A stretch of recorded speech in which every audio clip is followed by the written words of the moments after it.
What if the greatest story ever told has a secret, final chapter?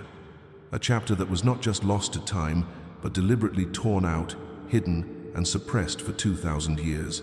What if I told you that there are historical and spiritual records suggesting Jesus had a daughter, and that her bloodline, a sacred lineage, may still be alive among us today? Yes, you heard correctly. A daughter of blood, born from the most controversial and silenced union in all of Christian history, the union of Jesus and Mary Magdalene. This is a truth the Church has avoided for centuries. But why? What is so dangerous about this story? Prepare yourself, because what we will reveal today will challenge everything you have learned about traditional Christianity. We will journey into a world of forbidden gospels, ancient traditions, and secret societies to uncover the story of the one who was erased, a daughter known as SARA. Before we begin this sacred journey, I want to invite you to be part of our community of truth seekers. If you are facing any struggle in your life, write your prayer request in the comments now. We are a family that prays for each other, and we will lift you up by name. If you are ready to uncover this profound mystery, comment with the words, "The Bloodline Lives." Your support is what makes this mission possible. Please, like this video and subscribe to the channel so you don't miss the revelations to come. Now, take a deep breath. We are about to uncover the story of the daughter who could change everything. To accept the possibility of a daughter, we must first see the mother not as the Church has described her, but as the earliest and most secret texts reveal her. For 1.5 millennia, the official sanctioned portrait of Mary Magdalene was that of the repentant sinner, the prostitute saved by grace. But as our previous investigations have shown, this image was a deliberate fiction, a character assassination performed by Pope Gregory the Great in 591 AD. It was a lie born of necessity in a time of chaos, designed to consolidate power and create a simple, controllable narrative for a fractured world. So, who was she before the lie? To find that answer, we must turn to the library that the Church declared forbidden. The Gospels that were ordered to be burned, but instead were buried in a clay jar in the Egyptian desert for 1,600 years, waiting for the world to be ready. The Nag Hammadi Library. In the Gospel of Philip, we find a passage so direct, so unambiguous, that it leaves no room for misinterpretation. It reads, "And the companion of the Savior was Mary Magdalene. Christ loved her more than all the disciples and used to kiss her often on the mouth." Let us not rush past these words, for they are packed with meaning. The original Greek term for companion used here is koinonos. This is not the word for a casual friend or a student. In the ancient world, koinonos denoted a deep, binding partnership. It was used to describe a business partner who shares all profits and losses, a life partner who shares a home, and very often, a spouse. It implies a total union, a complete sharing of life, purpose, and destiny. The text continues. The rest of the disciples were offended by it and expressed disapproval. They said to him, "Why do you love her more than all of us?" This is not the reaction one has to a teacher favoring a bright student. This is the jealousy, confusion, and outrage of an inner circle witnessing a level of intimacy that surpasses their own. An intimacy that breaks the established hierarchy and implies a different kind of relationship altogether. And the kiss, in the Gnostic context, a kiss, particularly on the mouth, was the highest symbol of the passing of secret wisdom, or gnosis. It was a spiritual transmission from master to the most worthy disciple. That Jesus would pass this ultimate wisdom to her in such an intimate way placed her in a unique position, far above the others, as the chosen vessel of his deepest truths. This unique position is the central theme of another forbidden text, the Gospel of Mary. This manuscript, partially rediscovered in the 19th century, presents a scene that is nothing short of a power struggle for the soul of Christianity itself. The scene is set after the Ascension. The male disciples are lost, paralyzed by fear and grief. They weep, saying, "How shall we go to the Gentiles and preach the gospel of the kingdom of the Son of Man? If they did not spare him, how will they spare us?" It is Mary Magdalene who stands up, not as a fellow mourner, but as a leader. She comforts them, turns their hearts toward the good, and begins to share the secret teachings, the deeper revelations that Jesus had entrusted to her in private conversations. But she is immediately challenged. The challenge comes from Peter, the man who would become the symbolic rock of the institutional church. He says with anger, "Did he really speak privately with a woman and not openly to us? Are we to turn about and all listen to her? Did he prefer her to us?" This is the conflict laid bare. It is the clash between two forms of authority, two visions of Christianity. Peter represents the authority of the institution, of a public, apostolic, male-led hierarchy. Mary represents the authority of direct, personal experience, of inner revelation, of a gnosis received through an intimate connection with the divine. She is the channel for a deeper, more mystical form of Christianity. The schism is real, but she is not left without a defender. Another disciple, Levi, stands up and rebukes Peter directly. "Peter, you have always been hot-tempered. Now I see you contending against the woman like the adversaries. If the Savior made her worthy, who are you indeed to reject her? Surely the Savior knows her very well. That is why he loved her more than us." Esbinti. He loved her more than us. This is not just a statement of affection. In the Gnostic view, love was inextricably tied to knowledge. To be loved more meant to be given more wisdom, to be initiated into deeper mysteries. Mary Magdalene was not just a follower, she was the prime inheritor of Jesus' most profound teachings, the one who truly understood his message.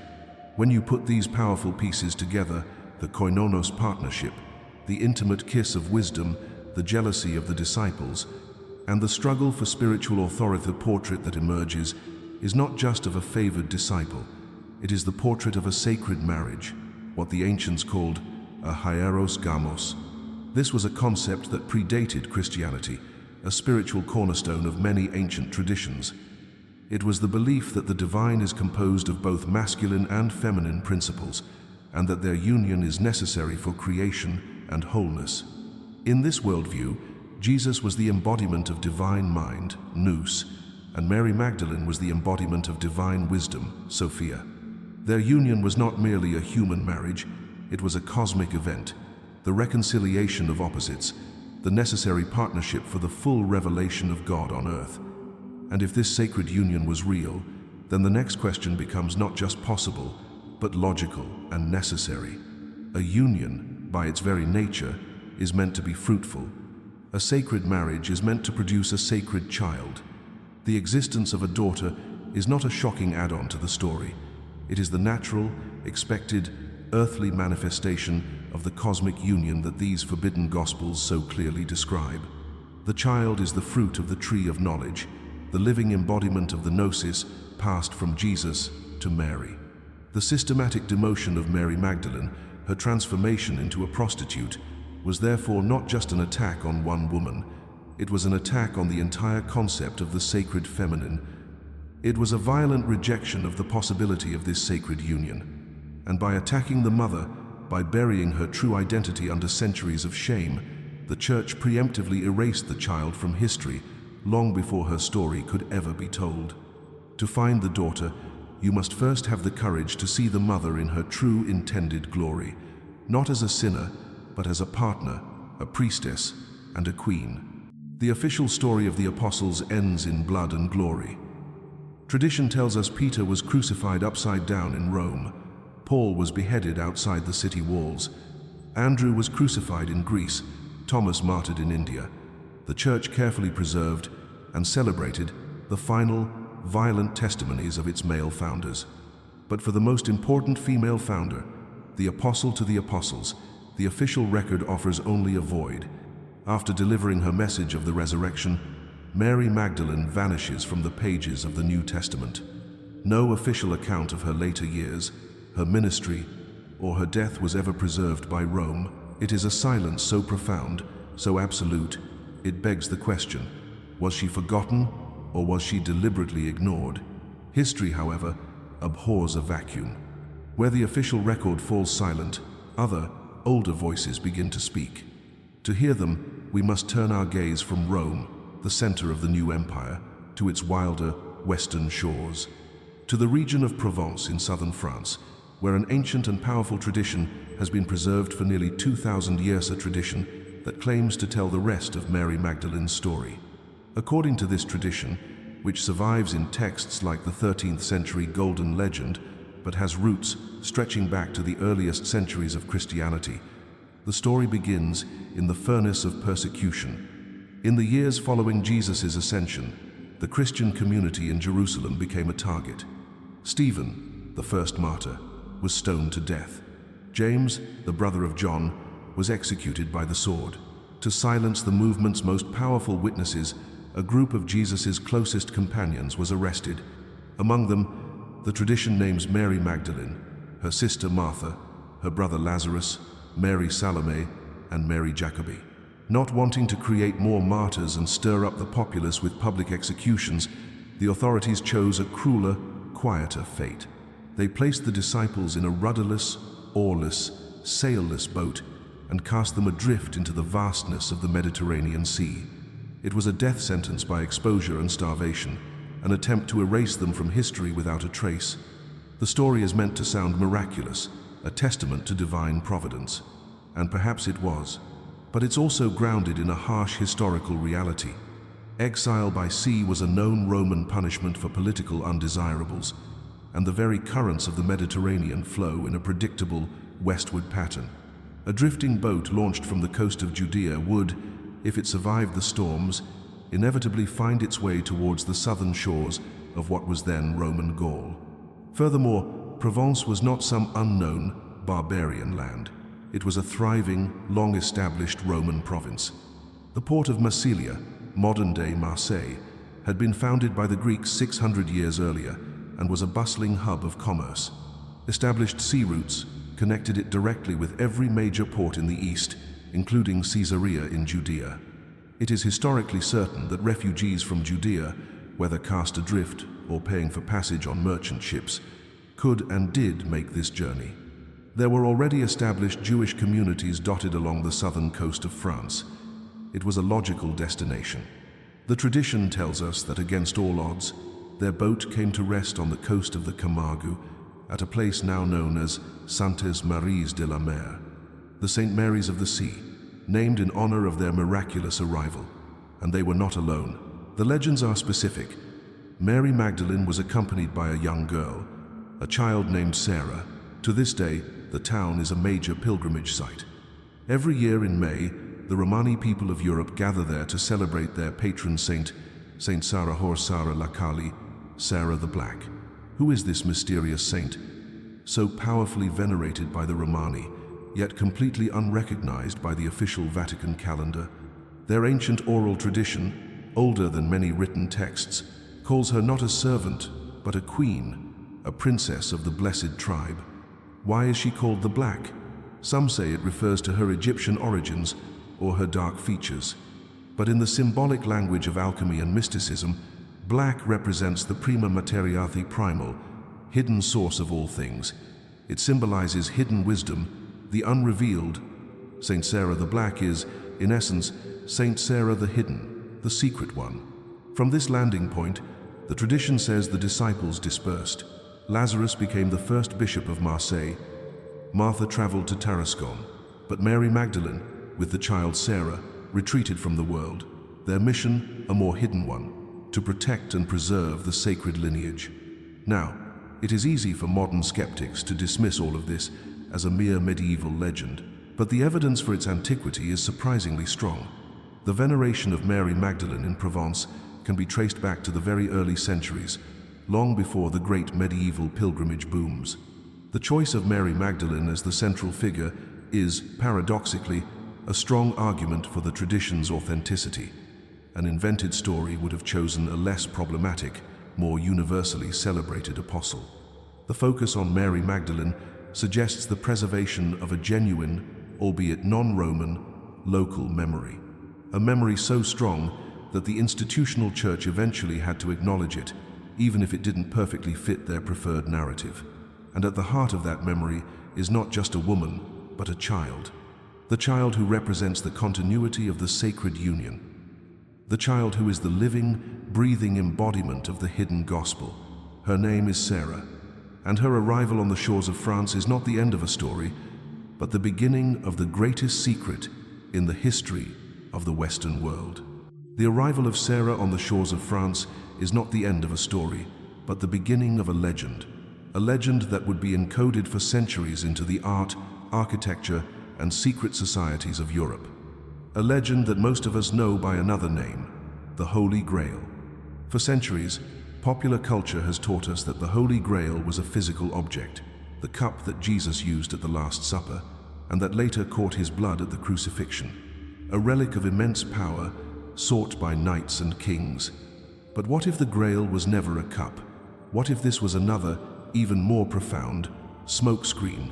This theory, brought to mainstream attention by authors like Henry Lincoln, Michael Bygant, and Richard Lee, but whispered in esoteric circles for centuries, proposes a radical reinterpretation.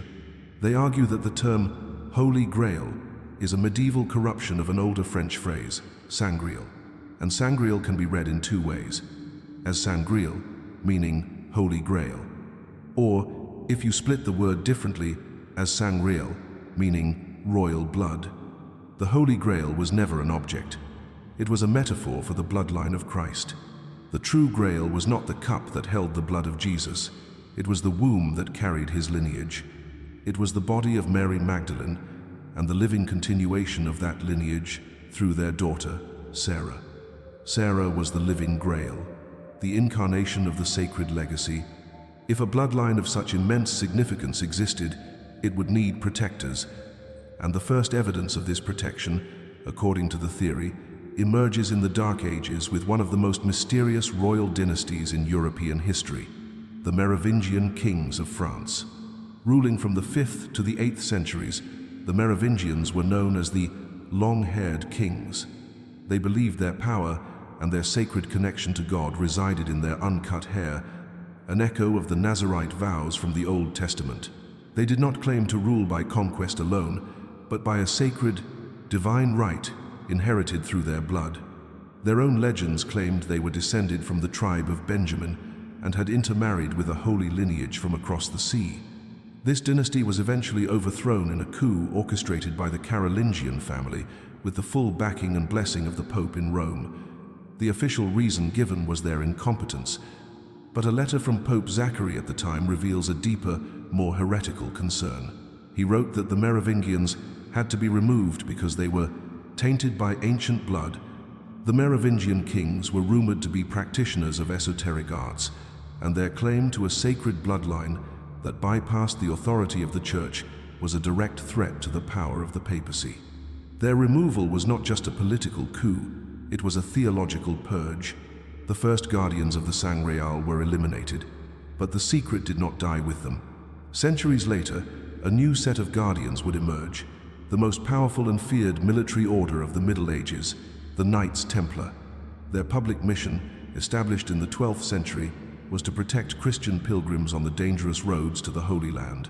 But their secret activities have fueled speculation for centuries. For 9 years, the original 9 knights did little to no protecting. Instead, they conducted extensive excavations deep beneath the ruins of Solomon's Temple in Jerusalem. What did they find there? The historical record is silent, but after those 9 years, the order exploded in wealth, power, and influence. They became the first international bankers, creators of a financial network that spanned all of Christendom. They answered to no king, only to the Pope himself. But their secret venerations were deeply heretical. They were accused of worshipping a mysterious head, of venerating a female figure, and of holding secret ceremonies that defied the authority of the Church. Across Europe, Templar commanderies were often built near sites sacred to the Black Madonna, dark-skinned statues of the Virgin Mary that many scholars believe are coded representations of a suppressed feminine principle of Isis, of Sophia, and of Mary Magdalene. The Templars, it is theorized, discovered not treasure under the Temple Mount, but proof, documents, gospels, or genealogical records that confirmed the story of Jesus and Mary Magdalene and the survival of their bloodline through Sarah. Their true, secret mission was not to protect pilgrims on the road, but to protect the living descendants of the Sangreal.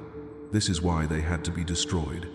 On Friday the 13th, 1307, in a coordinated dawn raid across France, King Philip IV, in league with the Pope, arrested every Templar he could find.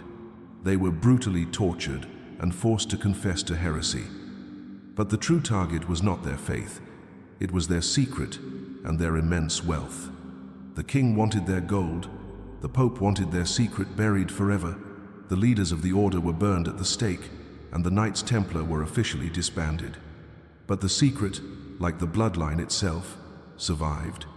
Legends say that the Templar fleet, which had been moored in the port of La Rochelle, vanished the night before the arrests, carrying with it their treasure, their sacred documents, and perhaps the living heirs of the Bloodline itself, to safety in places like Scotland and Portugal.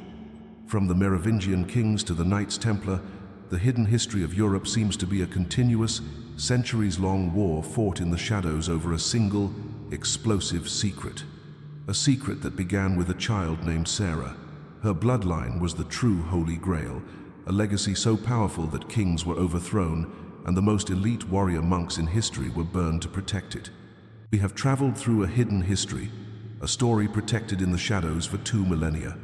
We began by establishing the sacred union, the hieros gamos, of Jesus and Mary Magdalene, as a modern fantasy, but as a spiritual reality described in the forbidden Gospels.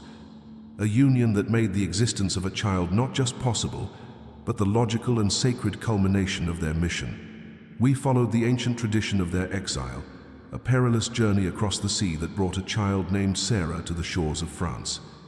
We saw how her memory was preserved in the living cult of Saint Sarah La Kali, a queen to the Romani people, hidden in plain sight. And we decoded the greatest legend of the Middle Ages, realizing the Holy Grail was never a cup, but a bloodline, the Sang Real.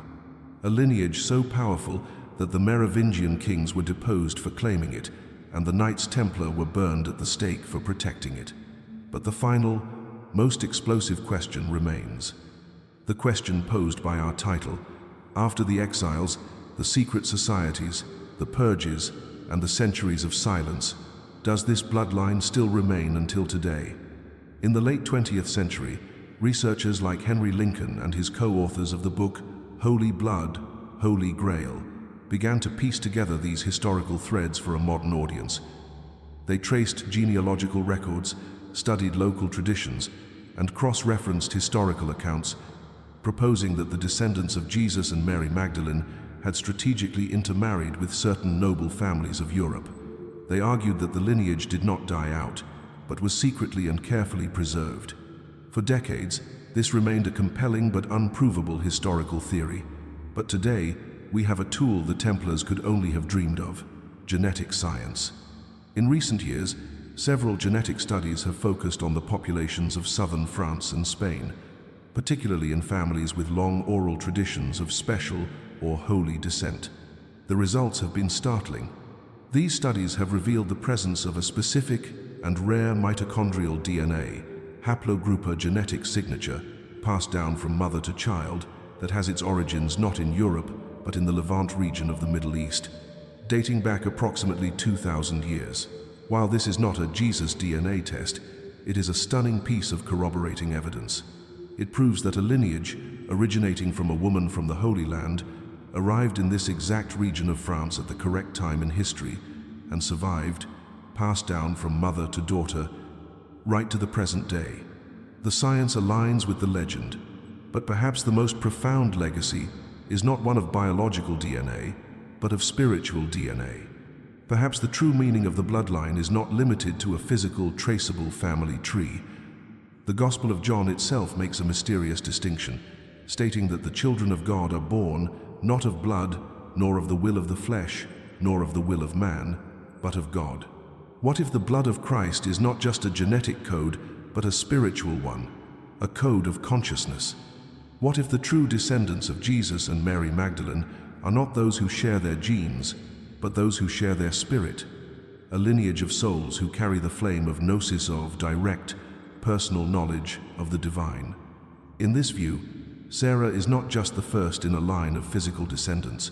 She is the archetype, the symbol of an awakened soul, the daughter of heaven and earth, who embodies a form of Christianity based on inner revelation, not external dogma. This is the spiritual truth that many mystics and Gnostic traditions have long whispered, that the spirit of SARA, the consciousness of the sacred feminine and the Christ Sophia, periodically returns or awakens in individuals throughout history, especially in times of great change. That her presence is felt not in royal courts, but in the hearts of ordinary people who feel an inexplicable pull towards this hidden story, a sense of recognition, a feeling of coming home. Does this story resonate with you in a way you can't quite explain? Have you always felt there was something more to the official narrative? Perhaps you are feeling the echo of this spiritual lineage within your own soul. We have come to the end of our investigation, but it is the beginning of a new understanding.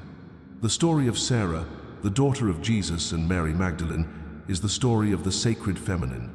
Suppressed, it is the story of a mystical, personal form of Christianity. Silenced, it is the story of a truth so powerful it had to be hidden. But the time of hiding is over. The time of remembering is now. If you feel that this message has touched your spirit, then you are part of this awakening. I invite you to declare your place in this story. Write in the comments, "The sacred blood still lives." If you believe this lineage, physical or spiritual, continues, this is more than a channel. It is a community of seekers. If you are in need of strength, leave your prayer request. We will lift you up. And if you believe this truth needs to be heard, like this video, share it with someone who is ready and subscribe to the channel. The secrets we will explore next will take us even deeper. The Grail was never a lost object. It is a living legacy, and its inheritors may be all around us.